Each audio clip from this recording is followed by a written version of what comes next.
어떤 펌프가 1850rpm으로 회전하여 전향정 100m에 대해 초당 0.19 세제곱미터의 유량을 방출한다. 자, 이것과 상사로서 바깥지름이 2배가 되는 펌프가 1690rpm으로 운전될 때 유량은 약 몇 세제곱미터 per sec가 되겠는가? 자, 이 문제 같은 경우에는 바로 펌프의 상사 법칙에 대한 문제로 그 세 개의 상사 법칙 중에서 이제 유량에 관련된 법칙이라고 볼 수가 있습니다. 자, 그럼 먼저 공식부터 한번 알아볼게요. 공식이에요. 지금 유량을 구하는 거죠, 유량. 자, 유량을 구하는 거기 때문에 자, Q2. 자, Q2는 Q1 곱하기 해보세요. 자, N1분의 N2 곱하기 그다음 지름 같은 경우는 이제 세제곱에 비례하는 거예요. 그래서 D1분의 D2의 세제곱. 자, 이러한 첫 번째 공식이 나오는 거죠. 펌프의 상사 법칙 중에서 유량에 관련된 법칙입니다.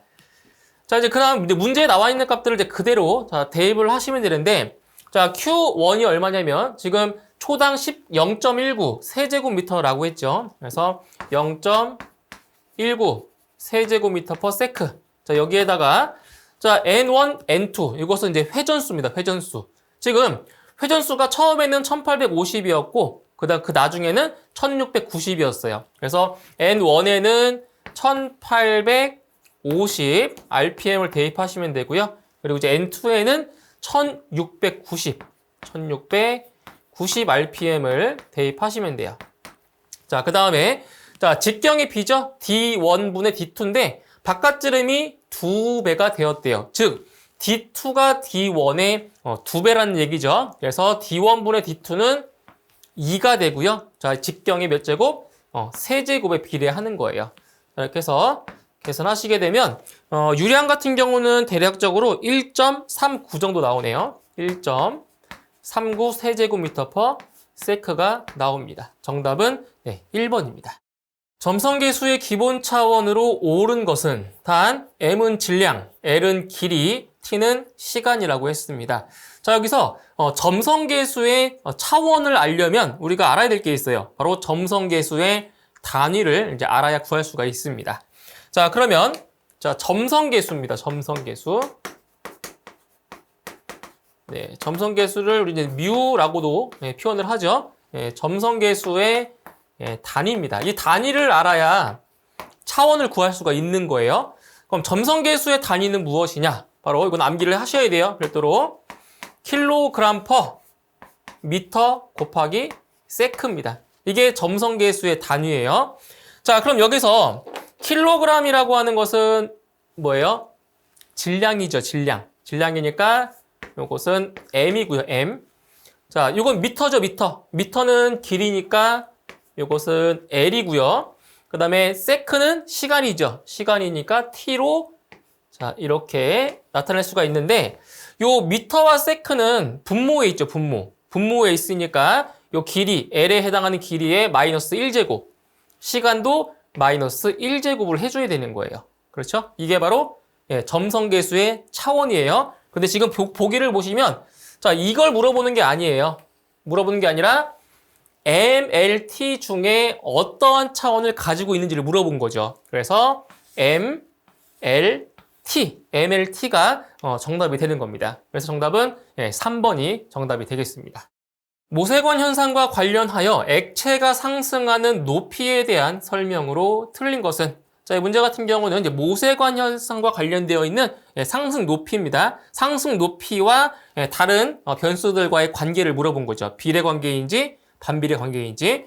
자, 그러면 이 문제를 풀려면 우리가 기본적으로 공식을 알고 계셔야 돼요. 자, 어떤 공식이냐면 자, 상승 높이를 이제 H라고 했을 때 상승 높이 H라고 했을 때 자, 이것은 감마 D분의 4 시그마 그리고 코사인 세타입니다. 네, 이게 바로 모세관 현상에서 상승하는 높이를 나타내주는 공식이죠.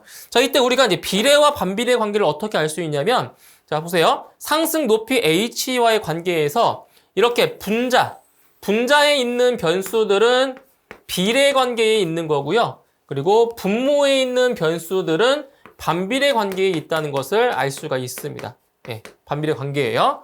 자, 그런데 우리 여기서 요 감마라고 하는 이 변수는 자, 비중량이죠. 이 비중량을 자, 어떻게 쓸 수가 있냐면 자, 이렇게 쓸 수 있어요. 비중량은 밀도 곱하기 중력 가속도랑 같은 거죠. 이 공식 알고 계셔야 돼요. 비중량은 밀도 곱하기 중력 가속도. 이것도 같이 알고 계셔야 돼요. 그래서 요 감마 대신에 로우 g를 대입한 거예요. 그리고 d분의 4 시그마 코사인 세타 이렇게 되는 거죠. 자, 그러면 자, 보기 1번부터 볼게요. 상승 높이는 표면 장력에 비례한다. 자, 표면 장력이 지금 어디에 있어요? 분자에 있죠. 분자에 있으니까 비례 관계 맞죠? 2번 상승 높이는 관지름에 반비례한다. 이게 관지름이죠. 예, 관지름이 분모에 있기 때문에 반비례 맞고요. 3번 상승 높이는 유체의 비중량에 반비례한다. 자, 비중량 지금 어디 있어요? 분모에 있죠. 그러니까 반비례 맞고요. 다음 4번 상승 높이는 유체의 밀도에 비례한다. 자, 밀도가 지금 분모에 있죠. 예, 분모에 있으니까 비례가 아니라 반비례가 맞는 거죠. 반비례. 네, 이렇게 해서 4번이 정답이 되겠습니다. 관내에 흐르는 유체의 흐름을 구분하는 데 사용되는 레이놀주스의 물리적인 의미는 자, 보기 중에서 레이놀주스를 나타내는 물리적 의미를 고르시는 거예요. 자, 1번부터 볼게요. 1번. 자, 1번은 중력분의 관성력이죠. 중력분의 관성력은 이것은 바로 프로드수. 예, 프로드수가 되는 겁니다. 중력분의 관성력이고요. 다음 2번에 탄성력분의 관성력이다. 이것은 코시스수입니다. 코시스수. 상당히 생소한 용어죠. 코시스수고요. 3번에 점성력분의 관성력이다. 이것이 바로 레이놀주스의 물리적인 의미죠. 이겁니다. 이게 바로 레이놀주스고요. 자, 4번에 관성력분의 압축력이다. 이것은 이제 오일러수입니다. 오일러 수. 이렇게 해서 레이놀주스의 물리적 의미는 3번의 점성력분의 관성력이 정답이 되겠습니다. 배관 내의 유량 및 유속의 측정에 속하지 않는 것은 자, 1번의 피토관에 의한 방법, 2번 오리피스에 의한 방법, 3번 벤츄리관에 의한 방법, 4번 위어에 의한 방법. 자, 보기 중에서 유량이나 유속의 측정에 속하지 않는 것은 바로 4번에 있죠. 위어. 위어에 의한 방법은 바로 개수로. 자, 개수로의 유량을 측정하는 거예요. 개수로. 그래서 배관 내의 유량을 측정하는 것이 아니라 개수로의 유량을 측정하는 거기 때문에 4번이 바로 정답이 되겠습니다. 반경 4m, 길이 10m인 4분 실린더 AB가 수면으로부터 3m 아래에 수평으로 놓여 있다. 4분 실린더 AB에 작용하는 수압에 의한 합력의 크기는 약 몇 킬로 뉴턴인가? 자, 이 문제에서는 지금 자, 4분 실린더 여기 있죠? 4분 실린더 AB에 작용하는 자, 수압에 의한 뭘 거라고 했어요? 합력. 네, 합력의 크기를 구하라고 했어요. 이 합력 같은 경우는 자, 두 가지의 값을 이용해서 구할 수가 있는데 먼저 수평. 자, 수평 불력과 그리고 수직 불력의 제곱의 합으로 구할 수가 있어요. 이렇게 이제 벡터의 개념이 들어가는 건데 수평 불력의 제곱과 수직 불력의 제곱의 합을 루트 씌운 것이 이게 바로 합력이 되는 거죠. 그러면 이 문제에서 두 가지의 값을 구하셔야 돼요. 자, 어떤 값을 구하냐면 바로 수평 불력과 수직 불력 두 가지를 구해야 돼요. 자, 그럼 먼저 여기서 수평 불력이라고 하는 것은 자, 곡면 AB가 있죠. AB를 이 수직 평판에 투영했을 때 투영하면 어떻게 되겠어요? 이렇게 투영하면은 이러한 가상의 면이 만들어지겠죠. 이 면이 이 물에 의해서 받는 수평적인 힘을 구하는 거예요. 그게 뭐냐? 감마 HA를 이용해서 구할 수가 있고요. 그 다음에 수직 분력 같은 경우는 이 곡면 윗부분에 있는 부분에 받는 이 유체, 물의 무게와 같아요. 그래서 이거는 자, 곡면 위에 있는 이 AB라는 곡면 위에 있는 물이죠, 물. 자, 물의 물의 무게. 물의 무게와 같다라고 보시면 돼요. 물의 무게. 그래서 이거를 식으로 표현하면 뭐가 되냐면 감마 자, V가 되는 거죠. 예, 이 두 가지 값을 구해서 이 제곱의 합을 구하시면 되는 거예요. 자, 그럼 먼저 자, FH부터 구할게요. 수평 분력. FH는 감마 HA라고 했어요. 이 공식으로. 자, 일단 이 감마라고 하는 것은 물의 뭐예요? 물의 비중량이죠. 근데 지금 단위가 킬로뉴턴이기 때문에 우리는 킬로뉴턴의 단위로 쓸 거예요. 그래서 물의 비중량은 9.8 킬로뉴턴 퍼 세제곱미터고요. 그 다음에 H라고 하는 것은 뭐냐? H라고 하는 것은 이 수면에서 이 가상의 면 생겼죠? 이 면에 어디까지? 중심까지의 이 거리가 H예요, H. 아시겠죠? 그러면 여기가 3m에다가 4m의 절반 2m, 3m와 2m를 합치면 5m가 되는 거죠. 그래서 이때 H는 5m가 되는 거예요, 5m. 자, 그리고 A라고 하는 것은 이 면의 면적이에요. 자, 보세요. 이 길이가 4m죠? 근데 길이가 몇 미터라고 했어요? 길이가 10m라고 했어요. 그래서 면적은 4 곱하기 10이 되는 거죠.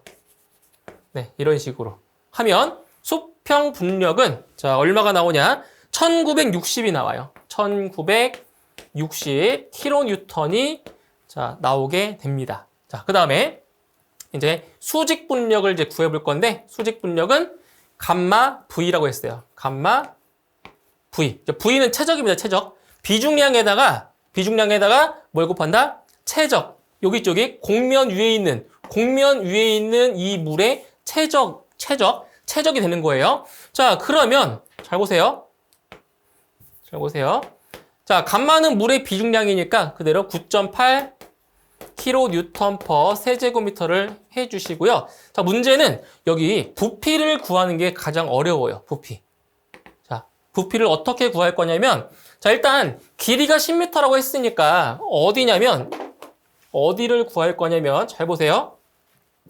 자, 부피라고 하는 거는 면적에다가 길이를 곱하는 거예요. 그래서 어디 면적을 먼저 구할 거냐면은 여기 면적을 자, 이 면적을 구한 다음에 요 길이 안쪽으로 길이를 곱하면은 최적이 나오겠죠. 면적에다가 길이를 곱하면 최적이니까. 그래서 이 면적을 구할 거예요. 그러면 이 면적은 이 직사각형의 면적에서 요 4분의 1 넓이 빼주면 되는 거죠. 그렇죠? 잘 보세요. 여기 잘 보셔야 됩니다. 자, 어떻게 구할 거냐면은 자, 일단 이 넓이는 가로가 4m예요. 이 반경이 4m니까 4m에다가 7m죠. 그렇죠? 그러면 4 곱하기 7. 자, 여기서 빼줄 거예요. 자, 여기서 빼줄 거예요. 어디를 빼주냐면은 여기 있는 4분원의 면적을 빼줄 거예요. 자, 그럼 원의 면적은 파이 곱하기 반지름의 제곱이죠. 파이 r제곱. 근데 지금 이게 4분원이기 때문에 얘를 4로 나눠줘야죠.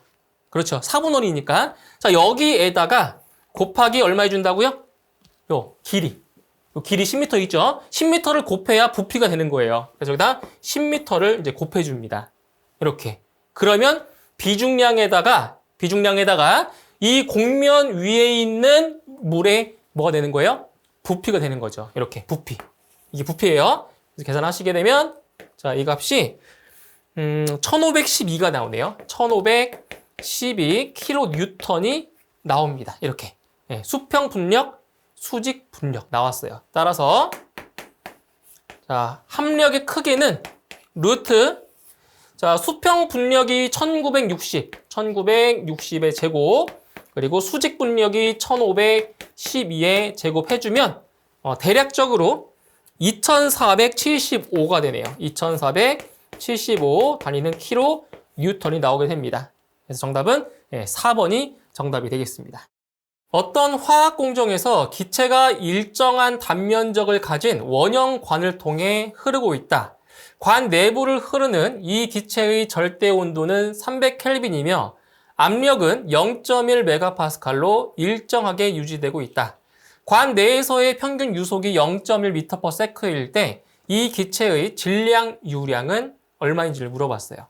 자, 단 이 기체의 고유한 기체 상수는 287이라고 했습니다. 자, 이 문제는 무엇을 구하는 거예요? 바로 질량, 유량을 구하는 거죠. 이 질량, 유량 같은 경우에는 최적 유량에다가 밀도를 곱한 거죠. 즉, 질량, 유량, 우리 M 바로 표시합니다. 질량, 유량은 AV 곱하기 뭐다? 로우입니다. AV 로우. 최적 유량에다가 밀도를 곱한 것이 바로 질량, 유량이죠. 자, 그럼 여기 보세요. 단면적은 나왔어요.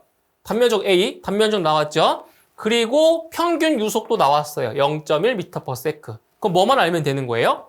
그렇죠. 밀도만 알면 되죠. 자, 그럼 밀도를 어떻게 구하냐? 밀도는 바로 이상기체 상태방정식을 이용해서 구할 수가 있는데, 자, 보세요. 밀도라고 하는 것은 부피분의 질량이에요. 그런데 이상기체, 여기서 기체상수 나왔잖아요. 기체상수. 자, 이상기체 상태방정식에서 자, V분의 M은 자, 어떻게 표현할 수가 있냐? 바로 RT분의 P로 표현할 수가 있죠. 이게 이상기체 상태방정식이에요. 그래서 부피분의 질량이 밀도이기 때문에 이것을 밀도는 RT분의 P로 구할 수가 있다라는 거죠. 자, 그러면 잘 보세요. 자, R이라고 하는 것은 기체 상수입니다. 문제에 나왔어요. 287이라고. 287. 그리고 자, 줄은 뉴턴 곱하기 미터와 같죠? 맞나요? 줄은 뉴턴 곱하기 미터랑 같아요. 그래서 뉴턴 곱하기 미터로 바꿀 거예요, 줄을. 그 다음에 킬로그램 곱하기 켈빈. 이렇게 되고요. 그 다음에 자, T라고 하는 값은 절대 온도인데 자, 절대 온도는 300켈빈이라고 나왔죠. 예, 300켈빈 그대로 대입하시면 되고요. 그 다음에 압력은 얼마래요? 0.1 메가파스칼. 0.1 메가파스칼. 그 이것을 킬로파스칼로 바꿀 수 있죠. 얼마예요? 0.1 메가파스칼은 얼마다? 100 킬로파스칼이죠. 그렇죠? 100 자, 킬로파스칼이에요. 자, 그런데 단위를 봤더니 여기는 파스칼이고 여기 뉴턴이에요. 우리 이 파스칼을 어떻게 바꿀 수 있죠? 파스칼은 압력의 단위로 뉴턴 퍼 제곱미터와 같잖아요. 그래서 이것을 어떻게 바꾸냐? 100 킬로 뉴턴 퍼 제곱미터로 바꿀 수가 있죠. 이렇게. 같은 거니까 단위가. 이렇게 바꿨어요. 그런 다음에 자, 분자는 킬로 뉴턴인데 분모는 뉴턴이에요. 그럼 어떻게 해줘야 돼요? 두 개를 통일을 시켜줘야 돼요. 그러면 자, 교재 해설에는 어떻게 통일했냐면 교재 해설에서는 요 분자를 킬로 뉴턴을 뉴턴으로 바꿨어요.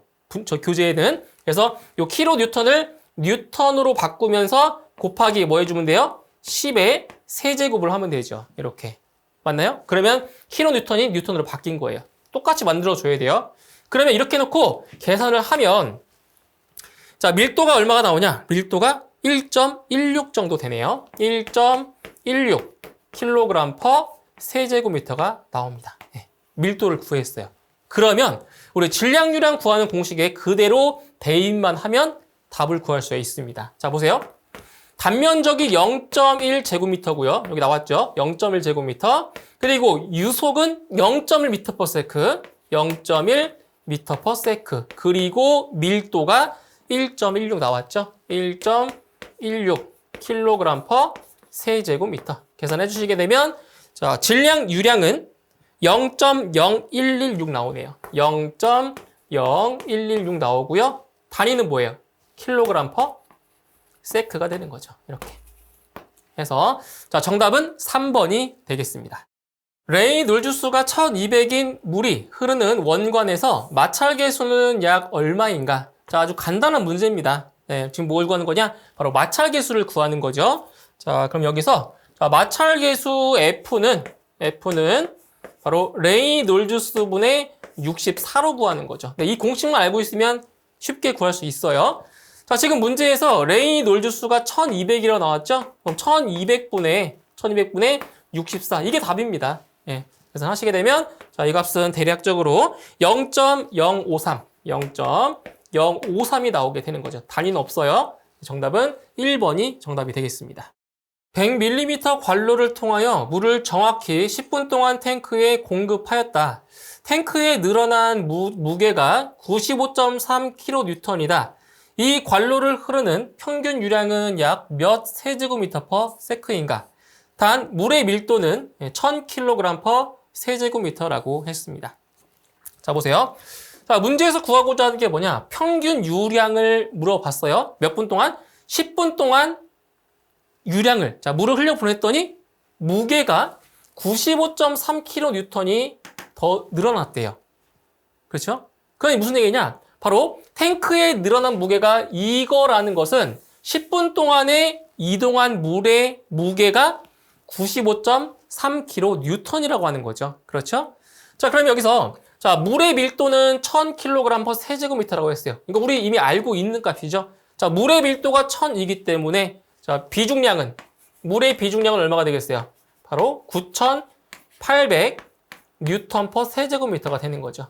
이거 우리 알고 있는 값입니다. 근데 만약에 물의 밀도가 1000이 안 나오면 이 값도 안 나오겠죠. 그렇죠? 그래서 비중량은 이렇게 자, 나온다는 것. 그리고 단위를 바꾸면 9.8kN/세제곱미터로도 표현할 수가 있죠. 지금 탱크에 늘어난 무게가 여기 kN으로 나왔기 때문에 요 물의 비중량도 kN으로 바꾼 것 뿐이에요. 네, 요거 값을 이용할 겁니다. 자, 이제 그 다음 무엇을 구할 거냐면 지금 탱크에 늘어난 무게가 이렇게 나왔어요. 바로 물의 부피, 최적을 우리가 알아야 되겠죠? 최적을. 자, 어떻게 구하냐? 최적은 비중량을 무게를 비중량으로 나눠서 구할 수 있어요. 무게. 왜냐면 무게 같은 경우는 비중량에다가 최적 곱한 거니까요. 그래서 무게를 비중량으로 나누면 최적이 나옵니다. 자, 얼마냐? 지금 늘어난 무게가 95.3kN이죠. 근데 물의 비중량이 9.8이에요. 9.8kN/세제곱미터. 자, 이것을 계산하면 대략적으로 9.72가 나오네요. 9.72 세제곱미터. 그래서 늘어난 물의 부피가 9.72라는 얘기예요. 72. 자, 이제 그 다음 무엇을 구하냐? 최적 유량. 자, 평균 유량 구하라고 했죠? 자, 유량을 보면, 자, 단위가 세제곱미터/세크죠? 그렇죠? 그럼 뭐예요? 최적을 시간으로 나눈 거예요. 최적을 시간으로 나눈 거다. 그럼 그대로 최적을 시간으로 나눈 거다. 이렇게 만들 수 있겠죠? 최적을 시간으로 나눈 거다. 자, 근데 아까 물의 최적이 얼마였어요? 물의 부피가 9.7이죠? 9.72 세제곱미터고요. 자, 시간은 단위가 세크, 초예요, 초. 자, 몇 분 동안? 10분 동안. 10분 동안이니까 10 곱하기 60 초가 되는 거죠. 1분이 60초니까. 자, 이걸 계산하시면 돼요. 자, 그러면 이 값은 대략 0.0162 단위는 세제곱미터/세크가 나오게 되는 거죠. 이렇게 해서 정답은 1번이 되겠습니다. 다음 중 압력차를 측정하는 데 사용되는 기구는 압력차를 측정하는 기구를 찾는 거예요. 자, 1번에 로터미터. 로터미터 같은 경우는 유량을 측정하는 기구죠. 유량. 자, 2번에 U자관 액주계. 이걸 다른 말로 뭐 시차 액주계라고도 하죠. 이거 맞죠? U자관 액주계가 바로 압력차를 측정하는데 사용되는 기기입니다. 그래서 이거를 U자관 같은 경우는 계산 문제로도 많이 출제가 되고 있고요. 그다음 3번.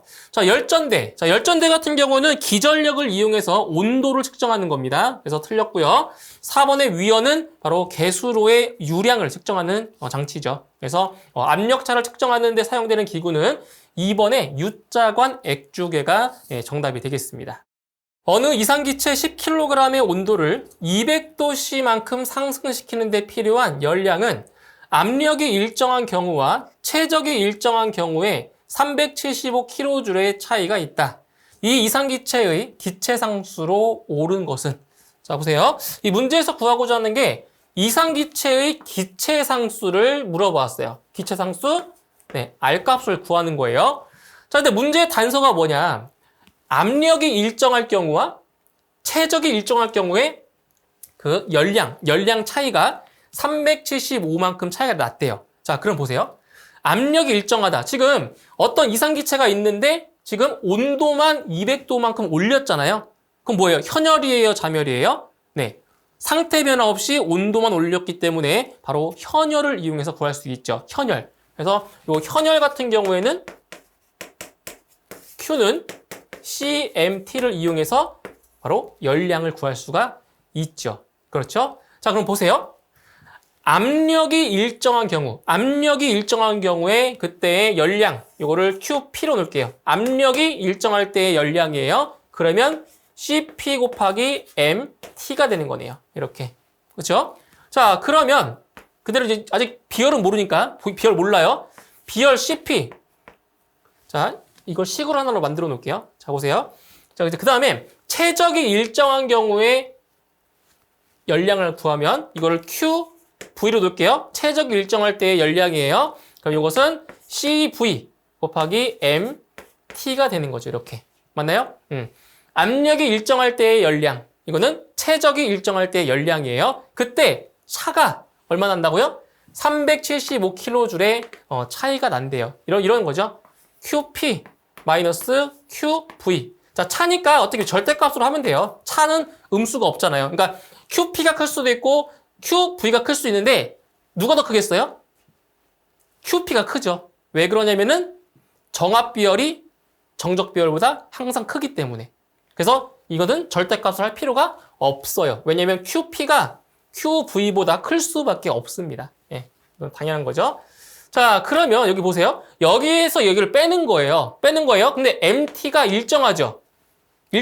질량과 온도 변화가 똑같아요. 두 개는 열량이. 그래서 이것을 MT로 묶으면 남는 거는 CP-CV만 이렇게 남는 거죠. 그러니까 MT로 묶은 것 뿐이에요. 자, 그럼 여기서 CP-CV가 뭐죠? 이게 뭐예요? CP-CV가 이게 기체 상수예요. 네, 이것도 알고 계셔야 돼요. CP-CV, 정압 비열에서 정적 비열을 뺀 게 그게 뭐라고요? 예, 기체 상수가 된다고요. 자, 지금 뭘 구하는 거예요? 문제에서. 이 이상기체의 기체 상수 구하는 거죠. 자, R은 자, 지금 이걸 구하는 거예요. 그럼 이거를 QP-QV를 누구로? MT로 나눠주면 되겠네요. 이렇게. 그럼 이제 나오겠죠. 기체 상수가. 자, 그러면 질량은 10kg이라고 했어요. 10kg이고요. 자, 온도는 200도씨만큼 올린다고 했죠? 200. 200도씨나 200켈빈 똑같죠? 어차피 절대값이기 때문에 200켈빈. 그 다음에 얼마큼 차이 난대요? 375kJ. 375kJ. 네, 차이가 난대요. 그렇죠? 375kJ. 이걸 계산하시면 돼요. 계산하시게 되면 자, 보세요. 기체 상수가 얼마가 나오냐? 0.1875. 잘 보세요. 0.1875가 되고요. 단위가 kJ/kg 켈빈이에요. 맞나요? kJ/kg 켈빈 나오잖아요. 그런데 문제에서는 kJ이 아니고요. 뭘로 나왔어요? 줄로 나왔죠? 네, 줄로 나왔기 때문에 여기에다 얼마 곱해주면 돼요? 네, 1000을 곱하면 되죠. 1000을 곱하면 187.5가 되고요. 이제 kJ이 줄로 바뀌는 거예요. 줄/kg 켈빈. 이렇게 되는 거죠. 그래서 정답은 187.5가 됩니다. 정답은 2번. 공기 중에서 무게가 900N인 돌이 물속에서의 무게가 400N일 때 이 돌의 비중은, 자, 이제 문제 같은 경우는 이제 부력에 관련된 문제인데, 이제 부력에 관련된 문제에서 비중을, 자, 이 물체의 비중을 구하는 거예요. 자, 아주 간단하게 구할 수 있습니다. 잘 보세요. 자, 비중 S는, 자, 어떻게 구할 수가 있냐면은, 부력. 자, 부력분의 공기 중에서의 무게. 공기 중에서의 무게를 부력으로 나눠주면 돼요. 이게 비중이에요. 간단하죠? 그래서 비중은 공기 중에서의 무게를 부력으로 나눠주면 된다. 자, 그럼 여기서 그럼 부력은 어떻게 구하냐?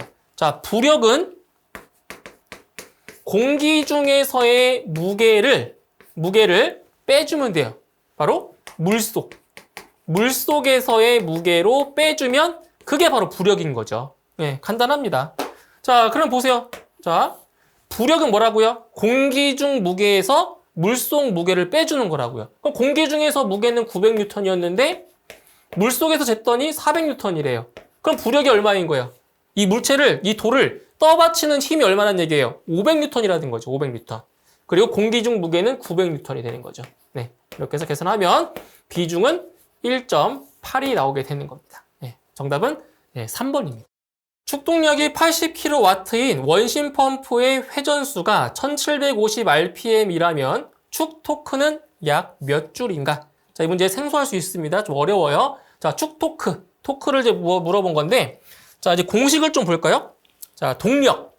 자, 축동력이라고 하는 것은 자, 바로 토크에다가 각속도를 곱하는 거예요. 토크 T. 토크에다가 뭘 곱한 거라고요? 각속도 오메가를 곱한 겁니다. 그래서 축동력은 토크 곱하기 뭐다? 각속도이니까 각속도. 자, 근데 문제에서 각속도를 구하기 위해서 또 이 각속도를 자, 어떻게 표현할 수가 있냐면 각속도는 60분의 2파이 n입니다. 이것도 암기를 하셔야 돼요. 60분의 2파이 n이라는 것이죠. n. 그때 이 n이라고 하는 값이 바로 회전수입니다. 여기 나오는 회전수. 이렇게.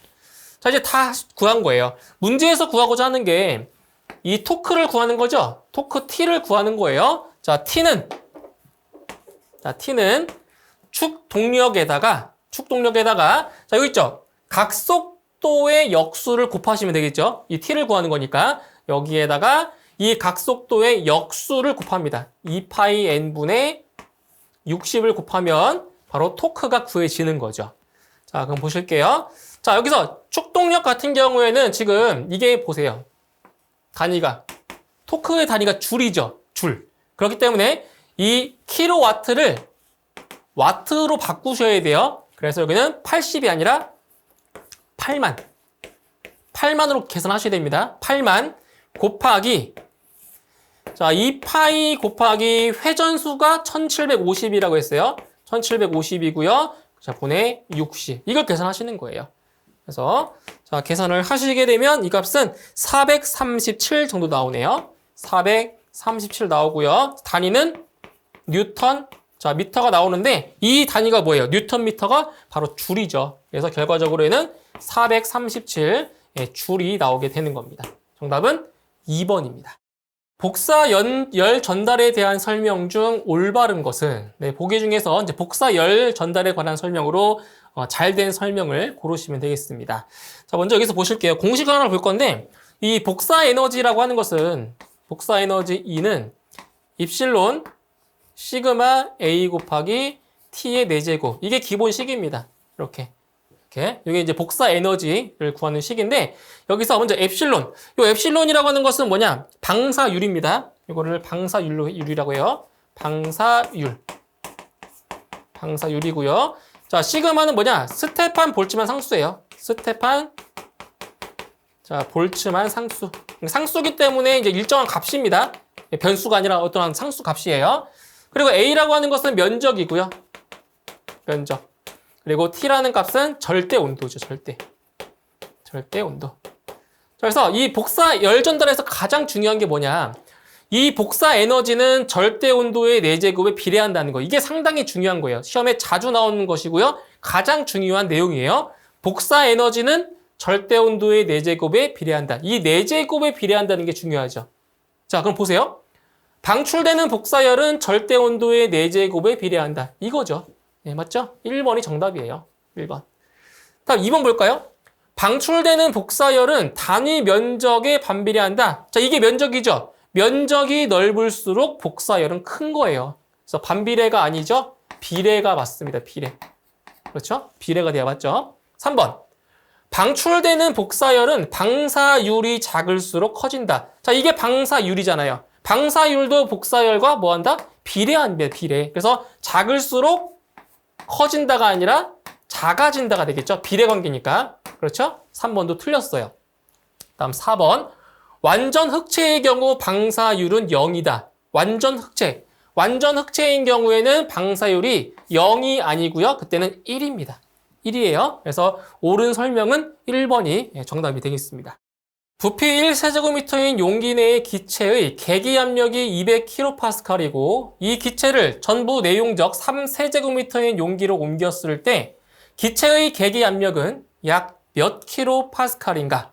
단 대기압은 100kPa이라고 했습니다. 자, 보실게요. 자, 부피가 1세제곱미터인 자, 용기 내 기체의 계기압입니다. 계기압. 자, 보세요. 계기압이 얼마였냐면 200kPa이래요. 네, 200kPa. 자, 파스칼인데 자, 이것을 자, 전부 내의 용적이 더 커요. 3세제곱미터인 자, 용기로 옮겼을 때 이 기체의 계기 압력이 얼마냐? 이때의 계기 압력이 자, 얼마인지를 물어봤어요. 자, 보세요. 이 기체를 단지 내용적이 3배가 되는 용기로 옮긴 거예요. 그럼 이때는 온도의 변화가 있어요, 없어요? 없죠? 네, 온도의 변화 없어요. 그래서 온도의 변화가 없기 때문에 자, 온도가 일정하다는 얘기죠. 온도가 일정하니까 어떤 법칙이 떠오른다? 바로 보일의 법칙이 떠올라야 돼요. 보일의 법칙. 온도가 일정할 때는 보일의 법칙이 딱 떠올라야 돼요. 보일의 법칙. 이 보일의 법칙은 뭐냐? 바로 절대 압력과 절대 온도는 어떤 관계에 있다? 반비례 관계에 있다. 즉, P1 곱하기 V1은 P2 곱하기 V2가 성립을 하는 거죠. 그렇죠? 절대 압력과 부피는 어떤 관계에 있다? 네, 바로 반비례 관계에 있다. 자, 그럼 여기서 우리가 알고 싶은 것이 뭐냐? 자, 최적이 3세제곱미터인 계기 압력을 알고 싶은 거죠? 즉, 요 P2를 알고 싶은 거예요. P2를 구하려면 P1 곱하기 V2분의 V1으로 구할 수가 있어요. 자, 그럼 여기서 보세요. 이 P1이라고 하는 값은 계기 압력일까요? 아니죠. P1은 절대 압력이에요. 자, 그러면 지금 계기 압력이 나왔고, 계기 압력을 물어봤고요. 자, 그 다음 대기 압력이 나왔어요. 자, 보세요. 절대 압력이라고 하는 것은 대기압에다가 계기압을 합한 거죠. 이것도 알고 계셔야 됩니다. 절대 압력은 대기 압력에다가 계기 압력을 합친 거예요. 자, 그럼 보세요. 지금 이 첫 번째 용기는 계기 압력이 200이죠. 자, 계기 압력이 200이고요. 대기압이 100이에요. 그러면 절대 압력으로는 얼마예요? 절대 압력으로는 얼마가 나오는 거예요? 300kPa이 나오는 거죠. 그래서 여기 P1 값에다가 얼마를 대입하는 거예요? 200이 아니라 300을 대입을 하셔야 되는 거예요. 왜냐면 절대 압력이니까. 자, 여기 300에다가 V2가 3이고요. V1이 1이죠. 부피가. 여기 1세제곱미터, 여기 3세제곱미터잖아요. 그러면 P2가 얼마라는 거예요? P2는 100kPa이라는 거죠. 그렇죠. 누구의? 어디에? 여기에 절대압이 얼마라고요? 100kPa이라고. 100kPa. 자, 보세요. 자, 절대압이 100입니다. 절대압이 100이고요. 대기압이 100이에요. 그러면 계기압은 얼마가 돼야 돼요? 계기압은 0이 돼야 되겠죠? 그래야 더했을 때 같아지니까. 따라서 이 3세제곱미터가 되는 이 용적에서의 계기압은 얼마다? 0kPa이다. 그래서 정답은 2번이 되겠습니다. 수평 노즐 입구에서의 계기 압력이 P1, 면적이 A1이고 출구에서의 면적은 A2이다. 자, 물이 노즐을 통해 V2의 속도로 대기 중으로 방출될 때 노즐을 고정시키는 데 필요한 힘은 얼마인가? 단 물의 밀도는 로라고 했습니다. 자, 이 문제 같은 경우에는 이제 식을 물어봤어요. 공식을. 어떤 공식인지. 바로 문제에서 구하고자 하는 것은 뭐냐? 노즐을 고정시키는 데 필요한 힘을 구하는 공식을 지금 찾는 거예요. 자, 그럼 보세요. 이제 어떠한 공식이 있냐면, 자, 이런 공식이 떠올라야 돼요. 운동량 방정식인데, F1-F2-Fx는 바로 로. 자, 로 곱하기 Q 곱하기 V2-V1이라는 이러한 운동량 방정식이 딱 생각이 나야 됩니다. 운동량 방정식. 그래서 요 F1. 자, F1이라고 하는 값은 노즐 입구에서의 힘입니다. 노즐 입구에서의 힘이고요. F2는 노즐 밖이죠. 그렇죠? 그러니까 노즐 출구에서의 힘이고요. 바로 이 FX가 바로 뭐다? 네, 노즐을 고정시키는데 필요한 힘입니다. 이 FX를 구하는 거예요. FX. 그래서 로우 Q V2에서 로우 Q V1을 뺀 이게 바로 운동량 자 방정식인데 자 여기에서 이제 FX를 구하든 노즐을 고정시키는 데 필요한 힘 FX를 구하는 식으로 이제 변형을 해보면 이렇다는 거죠. FX는 여기 마이너스니까 FX를 넘겨버리면 F1 마이너스 F2가 되고요. 이게 넘어와요. 이게 왼쪽으로 로우 Q 곱하기 V2 마이너스 V1 이러한 식이 만들어지는 거예요. 자, 그런데 이제 이 상태에서 우리가 이제 어떤 식을 알고 있냐면 F는 자, 압력 곱하기 면적을 알 수 있죠. 이거 F는 PA. 즉 P는 A분의 F라는 식 있잖아요. 압력은 면적, 단위 면적당 가해지는 힘 F잖아요. P는 A분의 F라는 식에서 F는 PA라는 식이 만들어지는 거예요. F는 PA. 그러면 여기에서 식이 또 바뀌어요. F1은 P1 곱하기 A1이 되는 거고요. F2는 P2 곱하기 이제 A2가 되겠죠. 이렇게. 맞나요? 그 다음 마이너스 로우 Q V2 마이너스 V1 이렇게 됩니다. 일단. 자, 이제 보세요. 자, P1이라고 하는 것은 입구에서의 계기압이라고 했죠. 계기압. 입구에서의 계기압. 그럼 P2는 뭐냐?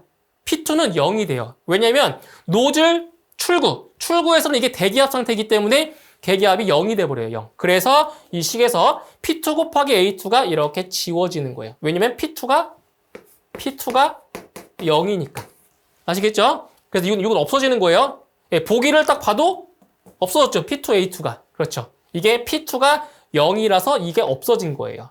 예. 자, 이 상태에서 이제 어떻게 할 거냐?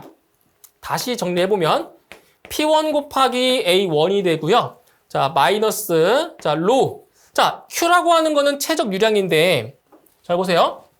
Q는 AV죠. 그렇죠? 단면적 곱하기 유속이니까. 그럼 Q는 A1 곱하기 V1도 되지만 A2 곱하기 V2도 돼요. 맞나요? 그렇죠. 최적 유량은 안 변하잖아요. 유량 자체는. 그래서 요 Q 대신에 A2 곱하기 V2로 대입을 할 거예요. 자, 그럼 식이 어떻게 되냐? Q 대신에 A2 곱하기 자 V2로 넣고요. 그 다음에 V2 마이너스 자 여기 잘 보셔야 돼요. V1 대신에 또 V2에 대한 식으로 바꿀 건데 자 여기 잘 보셔야 돼요. A1 자 A1 곱하기 V1은 A2 곱하기 V2랑 같다고 했죠. 그럼 여기에서 V1은 어떻게 구할 수 있어요? V2 곱하기 A1분의 A2로 바꿀 수 있죠. V1은 V2 곱하기 A2 나누기 A1 이렇게 여기 바꾼 것 뿐이에요. 그럼 여기 V1 대신에 이 식을 대입하는 거예요. 이 식을. 그러면 잘 보세요. V2 곱하기 A1분의 A2가 돼요. 이런 식으로. 자, 그 다음에 여기 괄호 안에 있는 거 잘 보세요. 여기에도 V2가 있고 여기도 V2가 있죠. 이 V2를 앞으로 내보낼 수 있어요. 공통된 값이니까. 앞으로 내보내면 V2가 또 있네요. 그래서 V2의 제곱이 되고 여기는 V2가 다 빠져나갔잖아요. 빠져나갔으니까 여기는 1이 되고 여기는 V2가 없어지는 거죠. 이렇게. 됐나요? 이거예요. 이겁니다. 이게 노즐을 고정시키는데 필요한 힘이에요. 자, 보기 보세요. 보기. 자, 이런 식 어디 있나요? 이런 식 어디 있어요? 바로 1번인가요? 1번. P1 A1 마이너스 로 A2 V2의 제곱 1 마이너스 A1분의 A2. 여기 있잖아요. 그래서 정답은 1번이 바로 노즐을 고정시키는 데 필요한 힘 Fx가 되는 겁니다. 정답은 1번입니다. 개방된 물통에 깊이 2m로 물이 들어있고 이 물 위에 깊이 2m의 기름이 떠있다.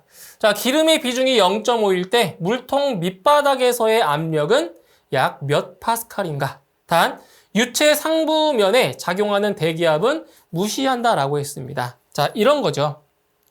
자, 보세요. 자, 물통이 이렇게 있는데, 자, 지금 깊이 2m로 물이 먼저 들어있대요. 이렇게. 자, 2m에 해당하는, 자, 여기에는 이제 물이 들어있는 거죠, 물. 자, 물이 이렇게 해서, 자, 2m 깊이로 물이 있고요. 그 다음 기름이 물 위로 2m만큼 또 기름이 이렇게 또 차여져 있는 거예요. 예, 기름. 여기에는 이제 기름이 물 위에 떠 있고요. 여기도 마찬가지로 네, 2m의 높이로 이제 기름이 채워져 있는데, 자, 이때 무엇을 구하는 거냐면, 자, 물통 밑바닥에서의 압력을 구하는 거예요. 이렇게. 밑바닥에서의 여기 압력을 자, 구하는 거래요. 자, 그러면 여기 물에 의한 압력을 제가 P1으로 놓을 거고요. 기름에 의해서 받는 압력. 어차피 기름도 누르고 있는 거니까 압력 받겠죠, 밑바닥에서. 이것을 P2라고 놓을게요. P2. 그리고 이 밑바닥에서 받는 압력을 자, P로 놓죠. 그러면 자, 물통 밑바닥에서 받는 압력 P는 물에 의해서 받는 압력과 기름에 의해서 받는 압력을 그냥 더하면 되는 거죠. 맞나요? 물에 의해서도 압력 받잖아요. 기름에 의해서도 압력 받잖아요. 그래서 P는 P1 플러스 P2다. 이렇게 구하면 돼요. 자, 그럼 여기서 자, 압력. 자, 압력은 우리가 어떻게 구하냐? 압력은 비중량 곱하기 뭐다? H다. 그죠? P는 감마 H. 이게 기본적인 공식이잖아요. 이 공식을 이용해 주시면 돼요. 자, 그러면 P1은 물에 의해서 받는 압력이라고 했어요. 자, 감마 W. 예, 물의 비중량이라는 얘기죠. 곱하기 H. 자, H 플러스 여기는 기름에 의한 거니까 이거를 감마 O라고 할게요. 오일. 감마 O 곱하기 H. 이걸 H1, H2로 놓죠. 이걸 구하시는 거예요. 자, 그러면 물의 비중량은 9,800입니다. 그렇죠? 9,800 뉴턴 퍼 세제곱미터고요. 여기에다가 높이 2m만큼을 곱하죠. 그렇죠? 높이가 2m. 자, 플러스. 자, 여기에 플러스. 자, 기름은 이제 비중량이 달라져요. 왜냐면 기름의 비중이 0.5라고 했잖아요. 그러니까 물보다 비중이 2분의 1만큼 더 작은 거예요. 그래서 얼마다? 물의 비중량 9,800이지만 기름은 비중이 0.5니까 이거의 절반, 4,900밖에 안 돼요. 4,900 뉴턴 퍼 세제곱미터가 되고요. 여기에다가 높이 2m를 곱하면 되는 거죠. 이렇게. 네. 자, 이거 계산해 주시게 되면 자, 이 값이 얼마 나오냐? 29,400이 돼요. 29,400이 나오는데 단위는 뉴턴 퍼 제곱미터죠. 근데 지금 보세요. 압력이 몇 파스칼인가? 파스칼. 이게 뭐예요? 뉴턴 퍼 제곱미터 자체가 이게 파스칼이잖아요. 단위가. 그래서 정답은 29,400 파스칼이 정답이 되는 겁니다. 정답은 3번입니다. 간격이 10mm인 평행한 두 평판 사이에 점성계수가 1.514인 피마자가 가득 차 있다. 한쪽 판이 정지된 상태에서 다른 판이 2m/s의 속도로 미끄러질 때 면적 1제곱미터당 받는 힘은 단 평판 내의 유체의 속도 분포는 선형적이라고 했습니다. 자, 이거 저희 그림으로 한번 표현을 해볼게요. 자, 지금 두 개의 평판이 이렇게 있어요. 두 개의 평판이 자, 이렇게 평판이 하나가 있고 나란하게 평행하게 이렇게 있는 거예요. 자, 두 개의 평판이 이렇게 있는데 자, 간격은 두 평판의 간격, 요 간격은 10mm입니다. 10mm. 이것을 미터로 환산해야 됩니다. 환산해주면 0.01m죠. 간격이 0.01m고요. 그리고 이제 두 평판 사이에 점성계수가 1.514에서 점성계수가 1.514 파스칼 세크인 피마자가 가득 차 있고요. 자, 이 한쪽 판은 정지되어 있는 상태에서 다른 쪽 판이 2m/s의 속도로 움직인대요. 움직일 때 이때 면적 1제곱미터당 받는 자, 힘이 몇 뉴턴이냐 이거를 물어본 거네요. 자, 그럼 여기서 힘은 전단 응력에다가 바로 면적만 곱하면 돼요. 이게 받는 힘이에요. 전단 응력에 뭘 곱한다고요? 네, 면적을 곱하면 그게 바로 받는 힘이 바로 구해지게 됩니다. 자, 그럼 보실게요. 자, 전단 응력. 자, 전단 응력을 이제 구할 건데 전단 응력은 점성계수 곱하기 du, dy죠. 우리 뉴턴의 법칙에 의해서 점성계수는 전단 응력은 점성계수 곱하기 du, dy로 구할 수가 있어요. 자, 그러면 보세요. 점성계수가 얼마라고 했죠? 1.514고요. 자, 단위가 파스칼 곱하기 세크예요. 그런데 파스칼은 뉴턴 퍼 제곱미터와 같죠. 그렇죠. 그런데 파스칼 대신에 뉴턴 퍼 제곱미터로 넣으면 이 단위가 어떻게 되냐? 뉴턴 곱하기 세크 퍼 제곱미터로 바뀌어요. 같은 단위입니다. 같은 단위예요. 자, 여기에다가 자, du 이거는 이제 속도의 변화량입니다. 속도가 지금 얼마예요? 2m/s로 움직인다고 했죠? 넣으면 돼요. 2m/s. 네. 그리고 dy는 여기 간격을 말해요. 간격 0.01m. 0.01m. 이걸 계산하시면 돼요. 자, 보시면 계산하시면 자, 전달 능력이 얼마 나오냐? 302.8 나옵니다. 302.8 나오고요. 뉴턴 퍼 제곱미터가 되는 거죠. 이렇게. 자, 다 구했네요. 자, 힘. 자, 받는 힘. 단위 면적당 받는 힘은 바꿔버렸어요. 전달 능력에다가 면적을 자, 곱한다라고 했어요. 자, 전달 능력이 얼마예요? 302.8이죠. 302.8 뉴턴 퍼 제곱미터고요. 자, 면적이 얼마라고요? 1제곱미터당 받는 힘이니까 그대로 302.8이 나오고요. 이건 면적은 사라지니까 뉴턴이 되는 거죠. 이렇게. 그래서 정답은 3번이 되겠습니다.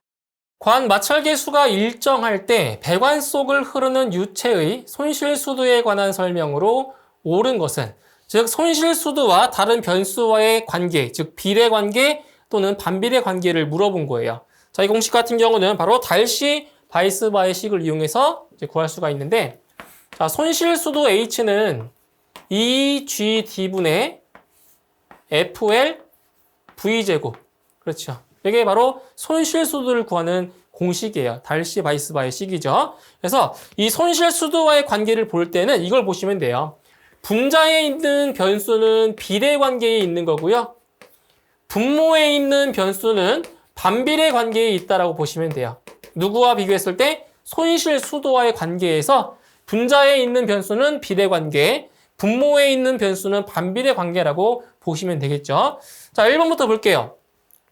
관 길이에 반비례한다. 이게 관 길이 L이죠. 자, 분자에 있으니까 뭐예요? 비례한 거죠. 그래서 반비례가 아니고요. 비례한다가 맞는 거죠. 답 2번. 관 내경의 제곱에 반비례한다. 자, 관 내경은 D죠? D. 제곱이 아니네요. 제곱도 아니고 반비례가 아니라 반비례 맞죠? 관 내경의 제곱이 아니라 관 내경에 반비례한 거죠. 이 제곱이 없어져야 돼요. 제곱이 아니네요. 다음 3번. 유속의 제곱에 비례한다. 유속의 제곱. V죠, V. V의 제곱에 비례한다. 맞네요. 분자에 있으니까. 그래서 3번이 맞는 내용이고요. 4번. 유체의 밀도에 반비례한다. 유체의 밀도에 반비례한다. 어때요? 유체의 밀도. 아니죠? 이거는 여기 밀도 자체가 없어요. 그리고 그래서 맞는 것은 3번이 정답이 되겠습니다. 유효 흡입수도가 4.8m일 때 흡입 양정은 약 몇 미터인가? 단 대기압은 101kPa이고 흡입관로의 손실수도는 1m, 물의 포화 증기압을 수도로 환산하면 1.3m라고 했습니다. 바로 유효 흡입수도 또는 유효 흡입 양정에 대한 문제네요. 자, 공식을 한번 볼까요? 자, NPSHAV 유효 흡입수도는 자, 어떻게 구하냐? 바로 대기압 수도에서 포화 수증기압 수도를 빼주고요. 그리고 여기는 흡입 수도 그리고 손실 수도를 빼줍니다. 네, 이게 바로 유효 흡입 수도를 구하는 공식이죠. 자, 이제 문제에서 구하는 게 뭐냐? 흡입 양정은 몇 미터인가? 흡입 양정은 여기 있죠? HS. 흡입 수도. 네, 흡입 양정. HS를 구하는 거예요. 자, 그럼 식을 좀 변형해 볼까요? HS를 구하려면 여기 있죠? 이 HS를 구하려면 대기압 수도 마이너스 포화 수증기압 수도 마이너스 마찰 손실 수도에서 바로 여기 있는 유효 흡입 수도만큼을 빼주면 돼요. 자, 단순해요. 이 식에서 이렇게 변형한 것 뿐입니다. HS를 구하는 공식인 거죠. 자, 그럼 여기서 대기압 수도는 지금 대기압이 101kPa이다. 압력으로 나왔죠? 이 압력을 수도로 환산하셔야 됩니다. 그러면 자, 101kPa이니까 101kPa 나누기 자, 표준 대기압 1기압일 때가 몇 kPa이죠? 바로 101.325kPa이죠. 곱하기 수도로 환산하는 거니까 10.332m 이렇게 곱해줍니다. 그러면 이 압력을 수도로 환산한 거예요. 자, 빼기 자, 포화 수증기압 수도가 1.3m죠? 1.3m. 그리고 손실 수도가 1m예요. 그 다음 유효 흡입 수도가 4.8m예요. 빼주면 돼요, 다. 이렇게. 자, 빼주시게 되면 흡입 양정은 대략적으로 3.2m가 나오네요. 3.2m. 이렇게 해서 정답은 4번이 되겠습니다.